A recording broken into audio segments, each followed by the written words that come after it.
오늘 읽은 말씀 중심에서 하나님의 사람의 인격과 태도라는 제목으로 하나님 말씀 상고하겠습니다. 사울 왕이 지금 하나님께로부터서 왕으로 임명을 받게 된 것에 대해서 우리가 계속 매주일 보아왔습니다. 세상에서는 왕을 세우려거나 대통령을 세운다 그러면 우리가 다 알다시피 지금도 우리 미국의 대통령이 이제 누가 또 될 것인지를 양 당의 주자를 지금 세워놓고 국민들에게 호소하고 있습니다. 자격을 내가 갖추었다. 나는 미 합중국을 이끌어갈 자격이 된다. 이 두 사람이 지금 그렇게 하고 있습니다. 자격을 갖췄다는 것이 무엇을 기준으로 하는 것인지 여러분 대강은 아시지 않습니까? 근데 하나님께서는 자기가 갖춘 자격을 보시는 분이 아닙니다. 우리 하나님은 언제나 은혜로 인도하시는 분이기 때문에 자격이 없는 자를 불러서 미련한 자를 택해가지고 지혜로운 자도 폐하시고 약한 자도 하나님이 일으키셔가지고 강한 자도 부끄럽게 하시고 무식한 자도 하나님이 택하셔가지고 잘 안다는 사람들에게 오히려 부끄럽게 하시는 것입니다. 그러니까 하나님은 자격 없는 사람을 부르시고 그 자격 없는 사람에게 은혜를 주시고 그리고는 하나님의 사람으로 만들어 가신다고 하는 것입니다. 얼마나 감사한지 몰라요. 그러니까 하나님을 믿지 않는 사람과 우리 하나님을 믿는 사람들과의 차이는 너무너무 달라서 세상의 어떤 원리와 원칙을 우리에게 적용할 수가 없어요. 세상에서 배운 것들 다 버리셔도 별로 손해볼 거 없을 겁니다. 하나님의 말씀으로만 우리가 살아도 조금도 부족함이 없이 살 수 있는 것이 하나님의 백성들입니다. 아멘은 두 사람밖에 안 하네요. 마음속으로 우리 교회는 항상 아멘 하시니까 짜고치는 고스톱이라는 말을 세상에서도 한다 그러는데 하나님하고 사무엘 선지자하고 둘이 짠 거예요. 사실이 그렇습니다. 하나님이 사무엘 선지자에게 사울을 왕으로 세워라 먼저 일러주셨고 그 다음에 네가 기름을 붓고 그 다음에 이제 사울이 너를 찾아오게 될 거다 다 미리 알려주셨습니다. 사울은 꿈에도 생각 안 했습니다. 아님 밤중에 홍두깨도 분수가 있지 아버지 잃어버린 나귀를 찾아 나섰다가 한 나라의 초대 임금이 되는 것입니다. 상상도 못한 일이고 자격도 안 되는 일이고 본인도 알고 있었습니다. 자격이 안 된다는 사실을. 그런데 하나님께서는 사무엘 선지자에게 또 말씀하십니다.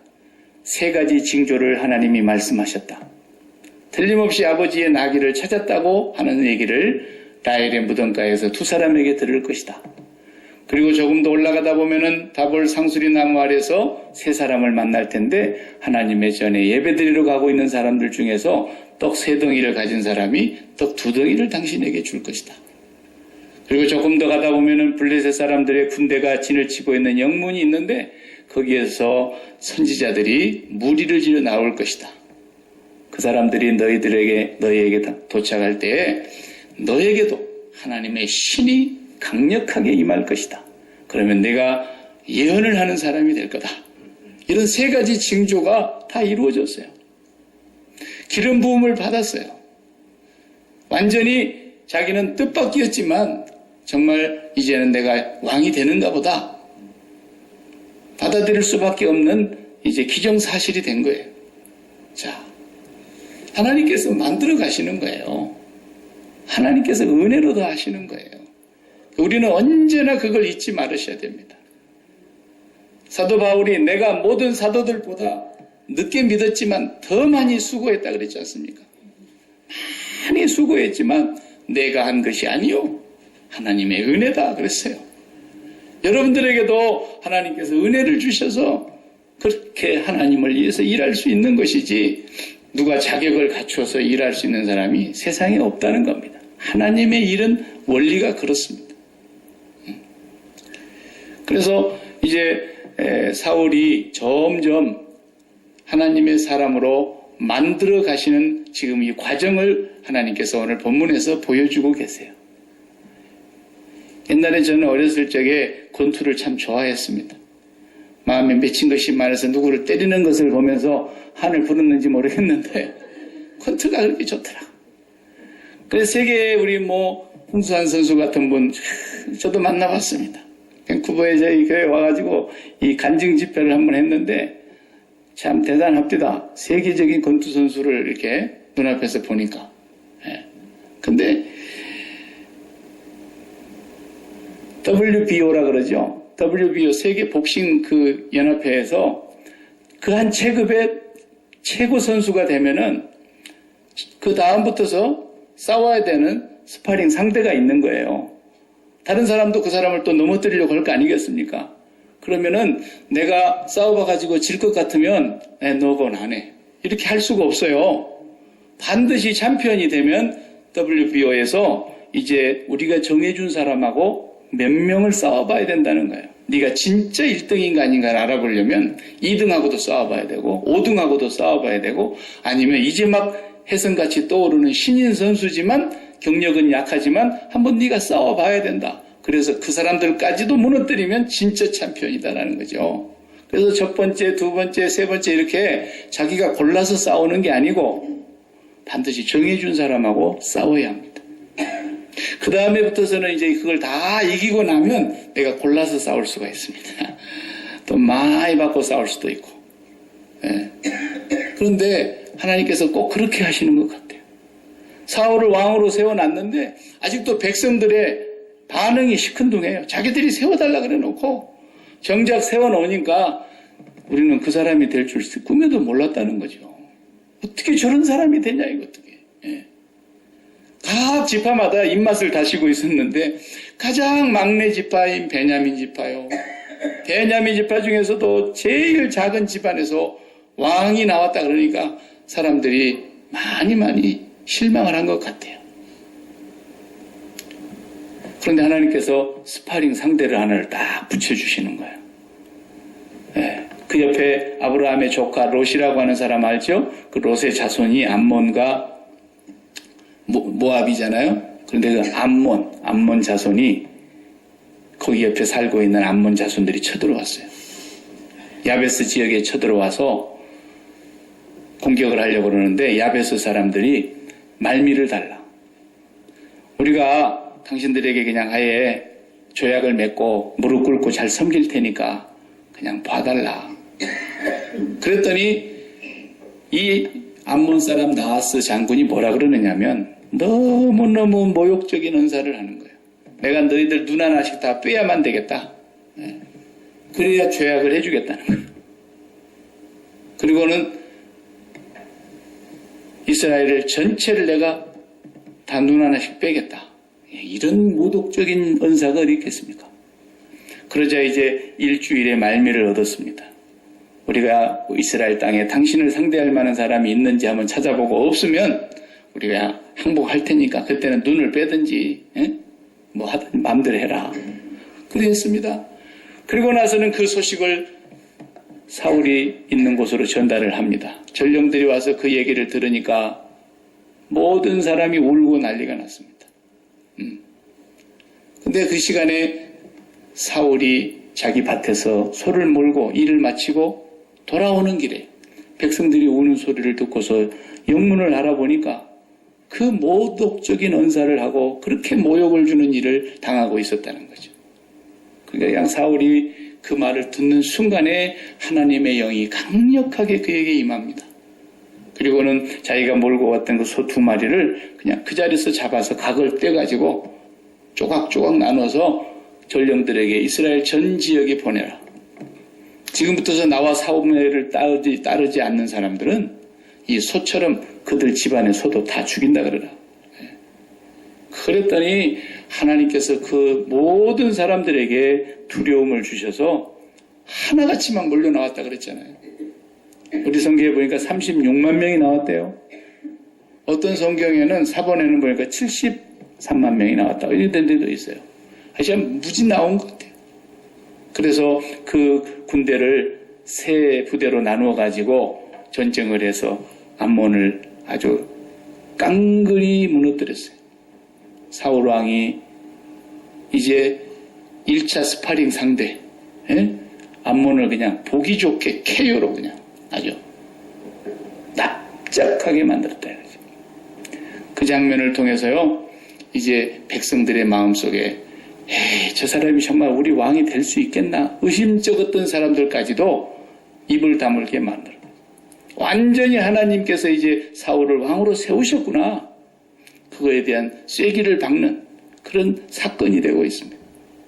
단순히 전쟁을 지금 얘기하고 있는 게 아니라 하나님께서 그의 사람을 세우시고 그의 사람을 이제 백성들 앞에 높이시는데 하나님이 만들어 가시는 거예요. 하나님 만들어 가시는 거예요. 우리가 다 예수를 믿기 전에 우리도 똑같이 한 사람의 죄인으로서 이 세상에 평범한 사람들이었는데 우리가 예수 믿었다는 것 자체가 은혜 아니겠습니까? 아무나 믿는 게 아니에요. 특별한 은혜로 우리가 하나님 앞에 자격이 안 되는데 그리스도 예수의 보혈의 공로로 하나님의 자녀 됐다 이거예요. 마치 사울이 그냥 나귀 찾으러 다니다가 왕이 돼버린 것처럼 우리가 지금 그런 꼴이 된 거예요. 우리는 하나님의 나라의 거룩한 백성이요 왕 같은 제사장들이고 그의 소유된 백성이 됐단 말이에요. 그러니까 하나님께서는 우리를 이제 만들어 가시는 거예요. 신자 되기 원합니다. 예수 닮기 원합니다. 거룩하기 원합니다. 우리가 사장했는데 하나님이 우리의 인격과 마음의 태도도 만들어 가시는 거예요. 그냥 예수 닮아보려고 그러세요. 그건 복음이 아닙니다. 아무도 예수님 닮을 수 있는 사람이 없습니다. 예수님이 내 안에 들어와서 사시는 것을 말하는 겁니다. 우리가 예수님 닮기 위해서 흉내를 내라는 얘기가 아닙니다. 그 찬송. 예수님이 내 안에 들어오시면 그리고 나는 죽고 예수 그리스도가 사시면 예수 그리스도의 삶이 나를 통해서 나타나고 있는 것뿐이지 내가 예수님을 닮는 거룩한 인격의 사람을 내가 연단하는 게 아닙니다. 그렇게 생각하니까 사람들이 자기가 굉장한 줄 알죠. 그렇지 않습니다.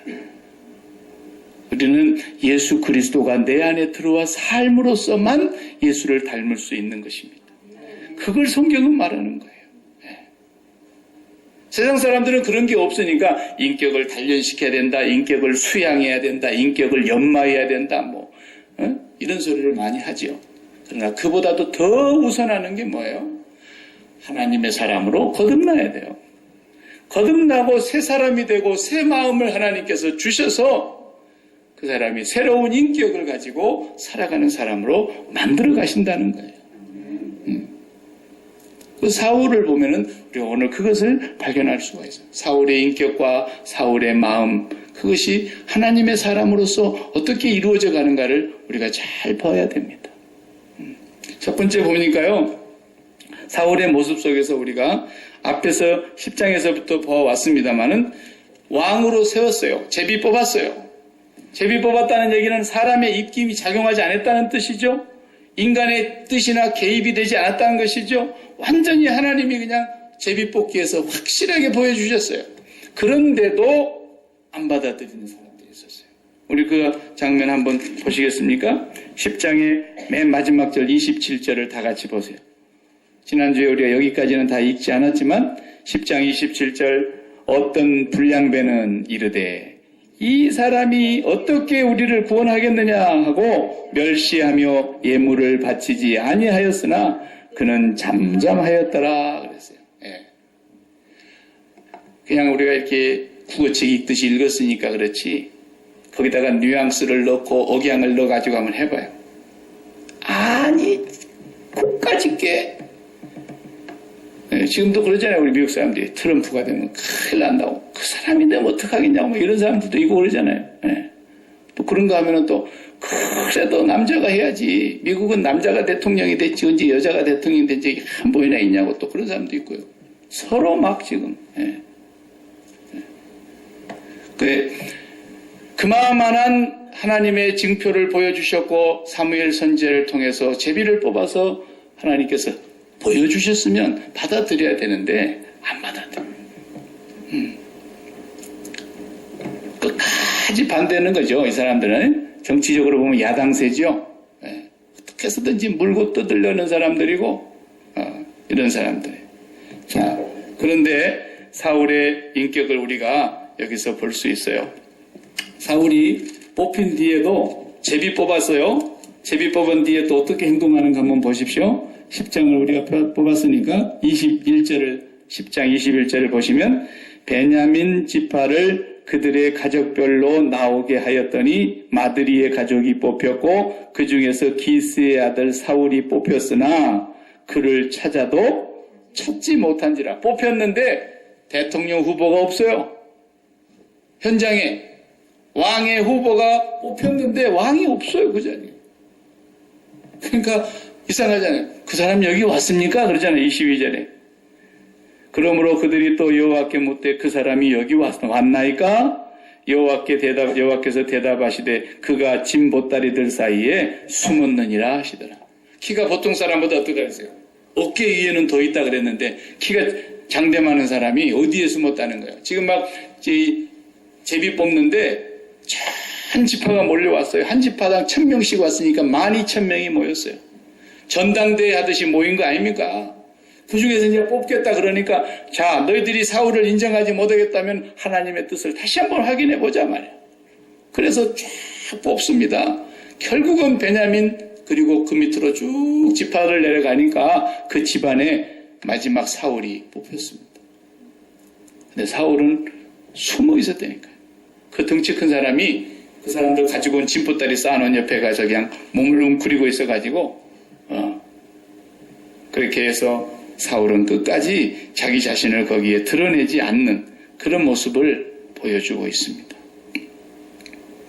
오늘 우리가 한 가지 기억해야 될 것은요. 하나님의 사람들의 인격은 바로 이런 모습이라는 것입니다.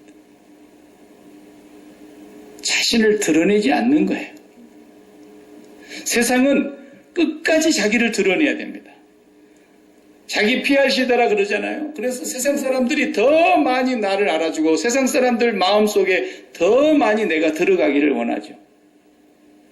세상의 임금이나 대통령이나 지도자는 많은 사람들의 마음속에 내가 들어가 있기를 바라는 거예요. 그러나 하나님의 사람은 어떤 사람입니까? 사람의 마음에 들어가기를 원하지 않아요. 혹시라도 사람의 마음속에 내가 들어가 있을까 두렵고 겁내는 사람들이에요. 하나님의 사람들의 특징이 그렇습니다. 성경을 전부 보세요. 자신을 드러내지. 예수님도 오셔서 그 많은 이적과 기적을 행하니까 사람들이 그 사인만 보고 쫓아가는 거예요. 사인만.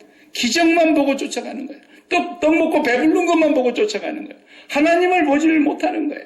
그래서 가서 얘기하지 마. 한만두도 이 사실을 얘기하지 마. 계속 예수님은 자신을 드러내지 아니하고 다니니까 옆에서 보는 동생들이 너무 답답했던 거예요. 요한복음에 보면. 아니 세상에 자신을 드러내고자 하는 자 같은 사람이 이렇게 숨어 삽니까? 그러잖아요. 같이 있는 친동생들이 그랬다니까. 당신을 세상에 드러내고 싶어서 왔으면 세상으로 나가셔야지 왜 이렇게 은둔해서 사냐 이거예요. 하나님의 사람들은 사람이 드러날까 봐서 두려워하는 거예요.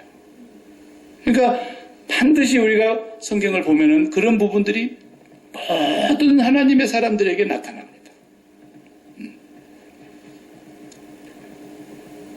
베드로가 매일 기도하러 올라가던 그 성전 미문에 앉아 있는 그 나면서부터서 다리를 못 쓰던 안전뱅이가 있었잖아요. 그 사람을 베드로가 이제 그날 손을 잡아 이끌어내면서 예수 이름으로 고치게 됩니다. 그러니까 그냥 사람들이 순식간에 솔로몬 행각으로 몰려드는데 얼마나 깜짝 놀랄 일입니까? 거기 지나다니는 사람, 그 성전 출입하던 사람, 그 동네 사람, 그 뭐 다 봤던 얘기 아니고 평생에 앉아있어서 거지로 이렇게 구걸하면서 살았던 사람이 성전 안으로 뛰어들어와서 막 하나님을 찬양하고 있으니 얼마나 놀랄 일이겠어요. 그 사람들이 다 베드로를 찾아가서 베드로를 주목합니다. 그때 베드로 뭐라 그런지 기억나세요? 너희 이스라엘 사람들은 내가 사람의 경건과 능력으로 이 사람을 고친 것처럼 왜 나를 주목하느냐 그랬어요. 오늘 이 사람이 이렇게 된 것은 그러면서 예수 그리스도를 막 증거하지 않습니까? 자기를 주목하는 것에 대해서 베드로가 제일 두려운 거예요. 바울 사도도 그런 경험을 했잖아요. 빌립보 지역에 갔는데 자신을 알아보는 사람이 아무도 없는 거예요. 어디에 가서 복음을 전해야 될지 아직 장소도 정하지를 못했어요. 그런데 한 사람이 알아봤어요. 그 사람 바울을 변호하기를 지극히 높은 하나님의 종이다. 누가? 귀신 들린 여자가. 야, 귀신같이 알아내요. 바울이 그 말을 들으니까 그래, 나를 알아보는구나 이러질 않고 어떻게 했어요? 심히 괴로워하더니 그랬어요. 심히 괴로워하더니. 자기가 드러나는 것에 대해서 괴로웠다니까요. 그래서 그냥 그 속에 있는 귀신을 예수 이름으로 쫓아내버렸더니 그냥 그 밥줄이 끊어진 줄 알고 고발을 해가지고 또 감옥에 가는 그런 불상사까지 있지 않았습니까? 자기가 드러내는 걸 제일 두려워하는 사람들이 하나님의 사람들. 베드로가요, 갑자기 그 지붕에서 기도하다가 막 하늘로 보자기 내려오고 그런 일들이 있어가지고 결국은 사람이 와서 베드로를 데리고 갈 때 그 고넬료의 집으로 가지 않습니까? 고넬료의 집에 가니까 이미 고넬료와 모든 그 가족 식구들과 그 밑에 부하들까지 다 모여 있는 거예요. 베드로가 문 앞에 들어섭니다. 그러니까 어떻게 나옵니까? 고넬료라는 사람이 천사의 지시로 지금 모시고 오는 분이기 때문에 이건 보통 분이 아니거든요. 그러니까 고넬료가 베드로 앞에 무릎을 탁 꿇잖아요. 그리고 이방 사람이지만 그래도 군대의 백부장이고 그 나라에서 상당한 지위가 있는 사람인데 베드로라는 사람이 무릎을 탁 꿇고 절을 하니까 베드로가 뭐라 그랬어요? 사도행전 10장에 보면요, 일어나십시오. 저도 당신하고 똑같은 사람입니다 이랬어요. 그 말 안 하고 들어간들 못 듣습니까? 권위도 좀 있고 말이지, 폼도 좀 나고 그러는 거지. 근데 하나님의 사람들은 자기를 높이고 자기를 드러내는 것을 제일 무서워하는 거예요. 이게 바로 십자가의 복음을 믿는 사람들의 인격과 태도인 것입니다. 십자가를 믿는 사람들은 자기가 드러날까 봐서 두려운 거예요. 항상 예수를 높이고, 내가 무엇을 해도 예수님 때문이고, 내가 무엇을 해도 예수님을 위해서고, 자기가 드러나는 것이 제일 무서운 것이 하나님의 사람들이 가져야 될 마음가짐이라는 거예요. 그러니까 교회는 항상 그래야 돼요, 사실은. 근데 그냥 맨날 세상 지식과 세상 경험과 세상 여러 가지 그냥 원리와 이런 것들이 막 교회를 뚫고 들어와가지고 그런 책들이 막 히트를 치니까 칭찬은 고래도 춤추게 한다. 막 그러니까 뭐 그냥 칭찬 일색이고 막 칭찬받으려고 그냥 애를 쓰고 막 그래. 근데요, 칭찬하면 고래가 춤추는 것이 아니라요, 고래가 주님을 보면 춤출걸요. 고래도 주님을 보면 뒤집어지는 거예요. 고래도 바다에서 하루 종일 춤출 거라고. 예. 우리는 그 주님을 바라다 보면서 그 주님의 영광을 보면 볼수록 우리가 어떻게 되는 거예요? 다 구약에도 어떻게 됩니까? 나는 죽었다.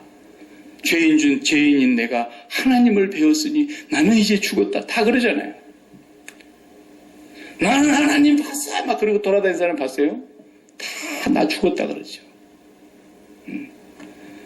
그래서 교회는 하나님의 사람들이 모인 곳은 날마다 나 자신이 드러날까 두려워해야 되는 곳이에요. 내가 드러나면 뭐만 나오게요? 죄밖에 나올 게 없어요. 아무리 자랑해도 내가 나오는 것은 죄밖에 없어요.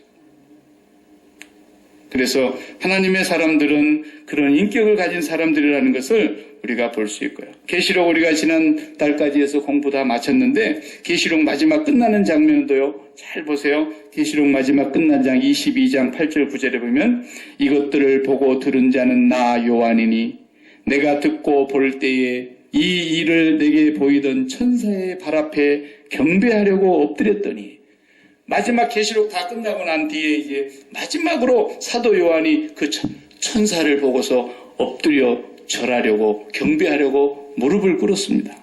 그랬더니 천사가 뭐라 그럽니까? 그가 내게 말하기를 나는 너와 내 형제 선지자들과 또 이 두루마리의 말을 지키는 자들과 함께 된 종이니 그리하지 말고 하나님께 경배하라 하더라. 천사도 자기가 경배받는 걸 두려워한다니까요. 하나님이 보낸 종일 뿐인데 나한테 그렇게 하지 말고 하나님께 경배하십시오 그러잖아요.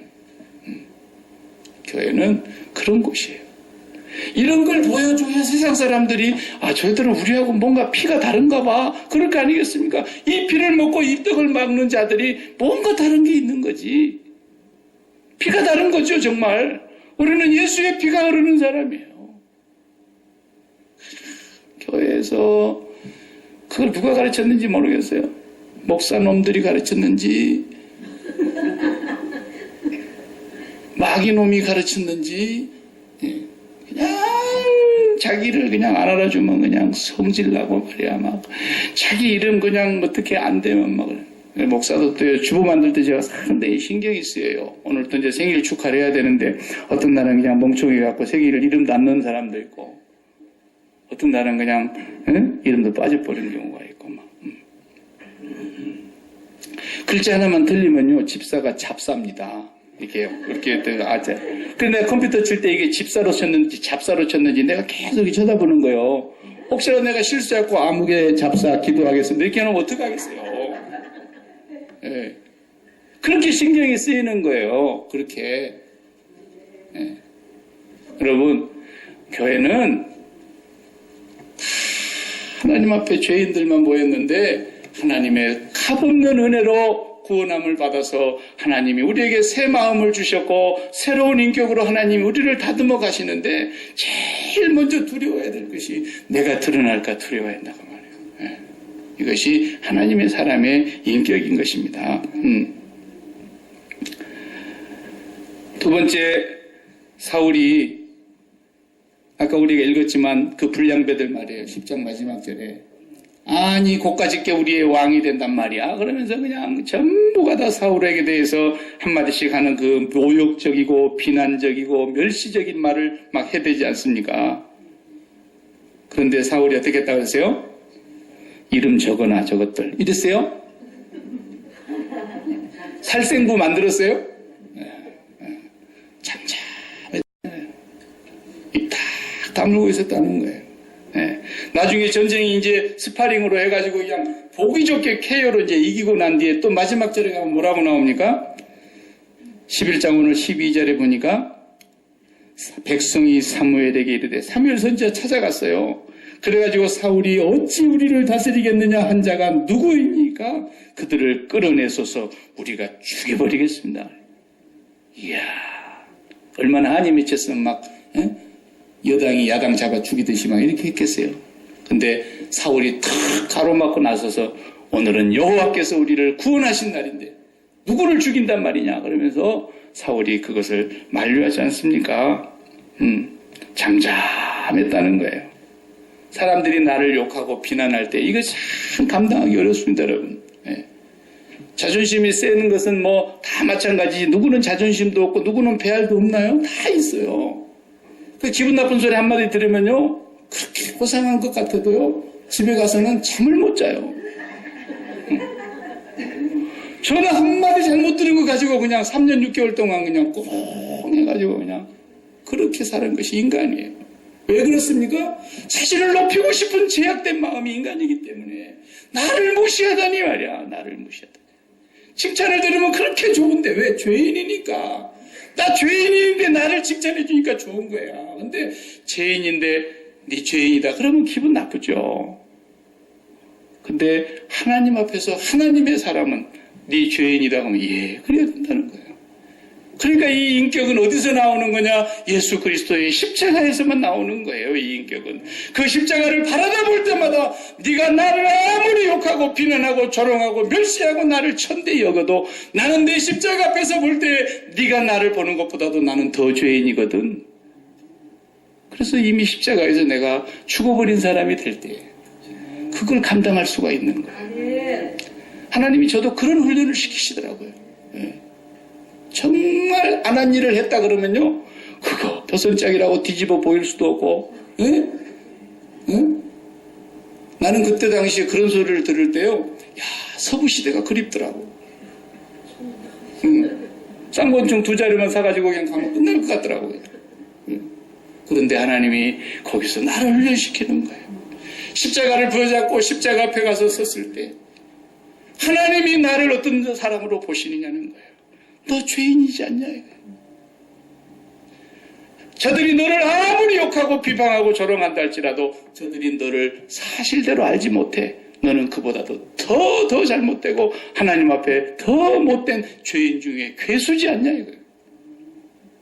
근데 우리 주님은 죄를 알지도 못하시지만 그 죄를 다 뒤집어 쓰셨고 그 누명을 다 뒤집어 쓰셨고 그 억지 소리를 다 들으셨단 말이에요. 오늘 우리가 그 십자가를 바라다 볼 때에 하나님의 사람의 인격과 태도는 잠잠한 거예요. 그리고 그런 소리 들으면 애면 소리를 들을 때도요. 아니 땐 굴뚝에 연기 나. 나는 그 속담을 제일 싫어합니다. 아니 땐 굴뚝에도 연기가 나더라고요. 그렇지만 그럴 때일수록 오늘도 내가 십자가를 더 바라다 보라고 주님이 나를 더 낮추시는구나. 이렇게 생각하니까 하나님께서 내 안에 사시고 그리스도가 내 안에 사심으로 그것이 해소되더라 이거예요. 이게 하나님의 사람의 인격이니까 세상 사람들처럼 그저 겸손을 흉내내는 것은 감히 우리를 따라올 수 없는 것들이에요. 우리가 갖고 있는 그런 겸손함은 차원이 다른 거예요. 그리스도 예수로 말미암는 겸손이죠.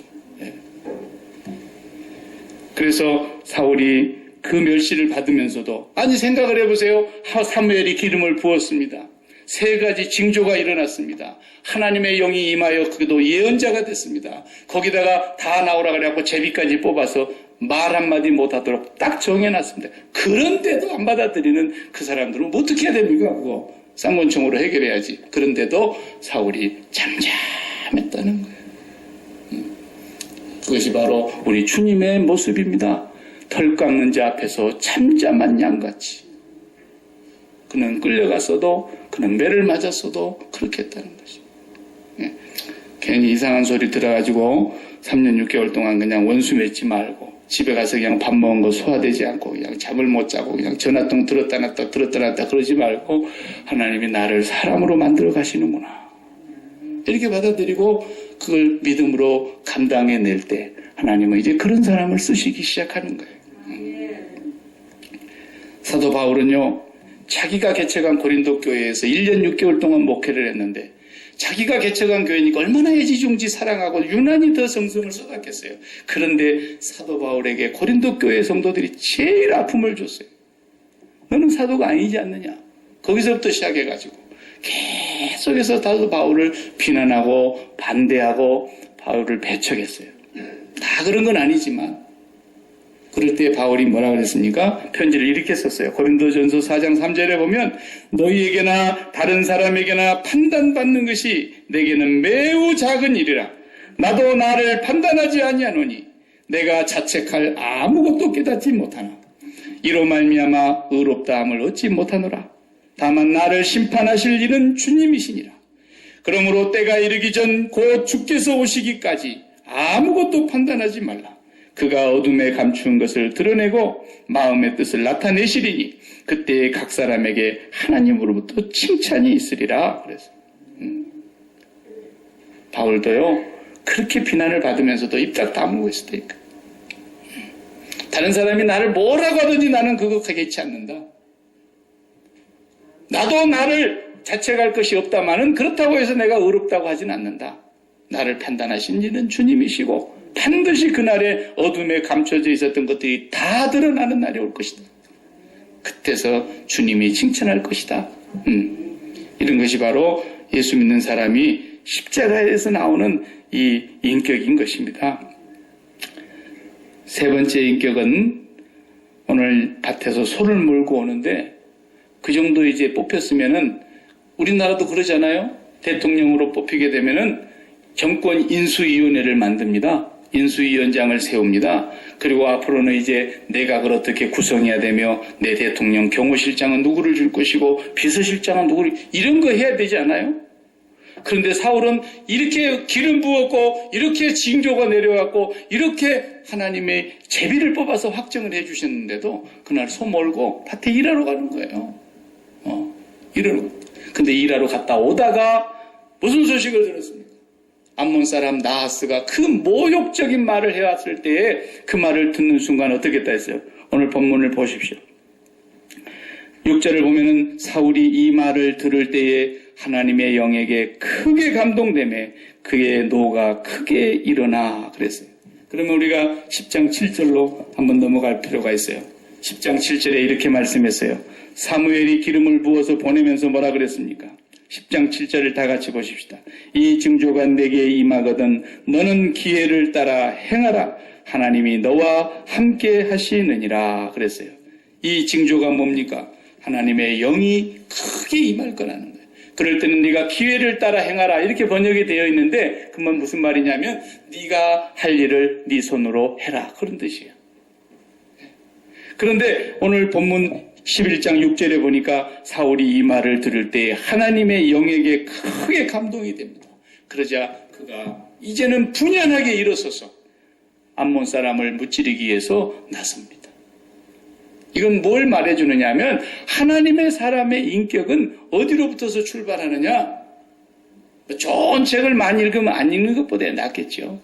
좋은 스승 만나가지고 교양을 배우면 좋은 점도 있겠죠. 그러나 하나님의 사람의 인격은 성령으로 말미암는다라는 거예요. 성령이 그에게 감동하십니다. 예수님을 믿고 나면은 성령이 그 안에 내재해 계시면서 성령께서 우리를 얼마만큼 세심하게 다스리느냐면 우리의 양심 부분까지도 다 터치를 하시는 거예요. 양심을 절대로 우리가 예수 믿기 이전에는 양심이 있기는 있지만 도둑놈들도 도둑질에다가 그런다잖아요. 양심적으로 나눠 그런다잖아요.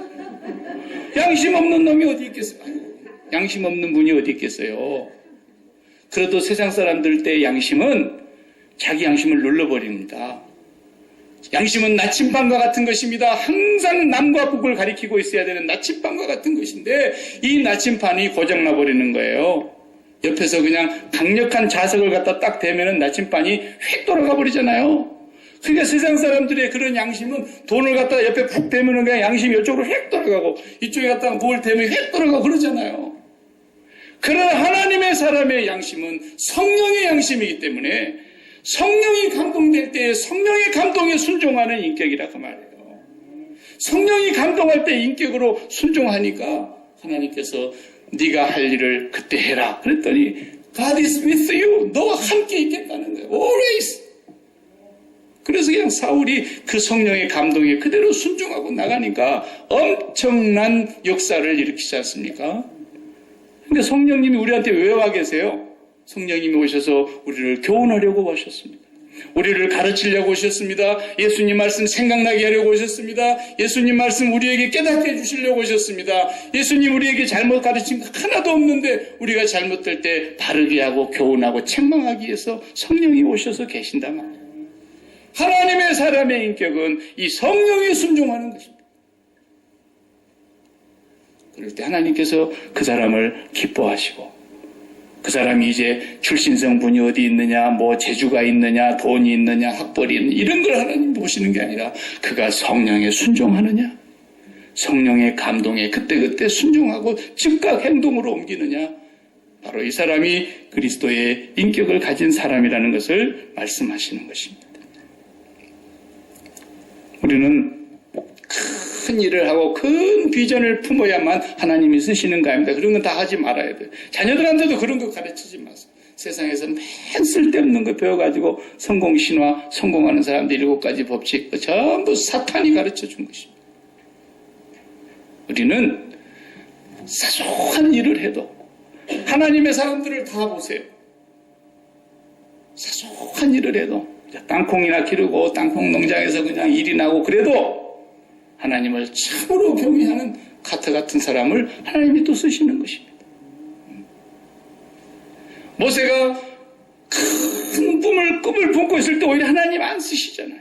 그냥 처가살이 끝부리 서발만 있어도 하나는 그런 처가살이 가서 그냥 40년 동안 양을 치고 있는데 하나님이 그때 부르십니다. 요셉이 감옥에서도 일을 하고 있고 그냥 열심히 그 어디 있는 그 모든 맡은 일에서 충실하게 하고 있는데 하나님이 총리로 등극을 시킵니다. 루시라고 하는 여인은 그냥 홀로 돼가지고 시어머니를 모시고 타국 땅에 왔는데 시어머니 공양하기 위해서 매일매일 이삭 죽으러 갔다가 이삭 주워서 먹이다가 그만 보아스의 아내가 되고 타이스의 증조모가 됩니다. 성경의 사건들은 그렇게 우리에게 소개를 하는 거예요. 우리가 설거지를 해도 우리가 나아가서 매일매일 같은 일을 반복하는 것 같은 일상생활을 해도 하나님의 성령에 감동될 때 즉각 순종하면 그 인격이 하나님의 사람으로 이제는 훈련이 되어서 하나님이 더 귀한 일도 맡기시는 것입니다. 사랑하는 성도 여러분, 이 모든 것들이 예수 그리스도의 십자가로만 해결될 수 있는 것들입니다. 자신을 사람들 앞에 드러내지 않고 사람의 마음을 얻으려고 하지 아니하고 사람들 앞에서 자신을 점점 가리우는 것은 십자가의 보혈로만 가능한 것이지 않습니까? 사람들이 나를 향해서 뭐라고 평가를 하든 그것에 기심치 아니하고 잠잠히 주님의 십자가를 바라다 보면서 나는 죄인 중에 괴수입니다. 아무런 자격이 없는 자입니다. 이걸 깨닫는 것입니다. 예수 그리스도의 십자가를 붙잡고 회개할 때 성령이 감동을 받고 성령이 우리에게 교훈하시고 깨우치실 때마다 세상 사람들의 양심처럼 살지 말고 하나님의 성령의 양심이 돼요. 그 성령의 양심으로 순종할 때에 하나님의 사람이 될 줄로 믿습니다. 기도하겠습니다.